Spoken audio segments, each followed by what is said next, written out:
हर बात बच्चों को नहीं बतानी चाहिए, हर बात वृद्धों को, बूढ़ों को नहीं बतानी चाहिए, हर बात पेट के जो कच्चे हों उनको भी नहीं बतानी चाहिए। अपने आप को इस अर्थ में बहुत बुद्धिशाली नहीं समझना चाहिए। सबसे पहले चुप रहना और आसपास में देखना, सोच समझ करके सीमित भाषा का उपयोग करना, यह सीखना चाहिए। यह गीतार्थ बुद्धि है। जब तक ये नहीं आता तब तक ज्ञान पचता नहीं।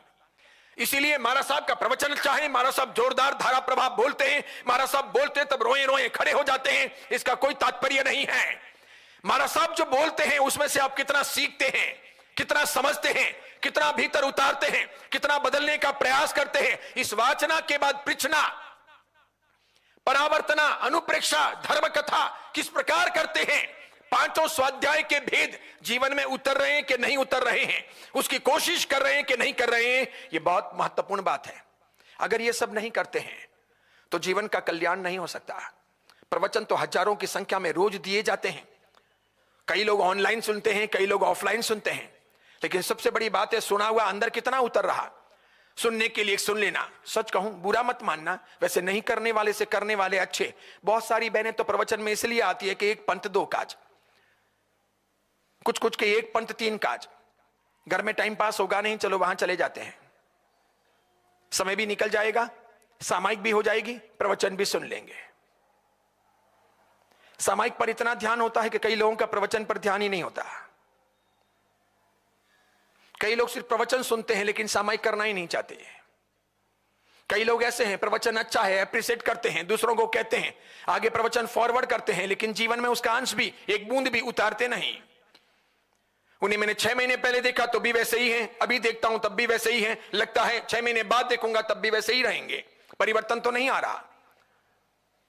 परिवर्तन लाने के लिए सुनना चाहिए, जीवन बदलने के लिए सुनना चाहिए, सोच विचारधारा परिवर्तित होनी चाहिए, वृत्तियां टूटनी चाहिए, अशुभ वृत्तियां टूटनी चाहिए, आसक्ति कम होनी चाहिए, मोह कम होना चाहिए। सुन करके जिनवाणी इसलिए होती है, सुनते चले जाओ और पकड़ कम ना हो, सुनते चले जाओ और आसक्ति कम ना हो, सुनते चले जाओ और परिग्रह की वासना कम ना हो, या सुनते चले जाओ और विषय वासना कम ना हो, तो फिर मान के चलो कि जीवन का परिवर्तन नहीं होगा।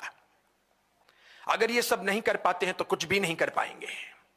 इसलिए सबसे पहले सोचिए, ये प्रभावना, ये गीत, ये सब रंगोलियां, ये डेकोरेशन, ये मेहंदी, इनका बहुत अधिक मूल्य नहीं है। ये सब सामान्य चीजें हैं। इनके आगे है जीवन, इनके आगे है धर्म और अध्यात्म। वहां तक पहुंचने का, उस बिंदु तक पहुंचने का प्रयास करना चाहिए। भगवान कहते हैं मोह कम करो।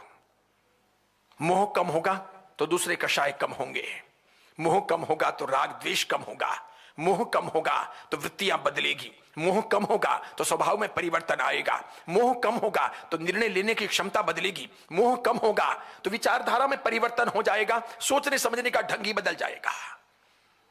अभी तो कैसा है, एक थ्योरिटिकल जीवन जी रहे हैं।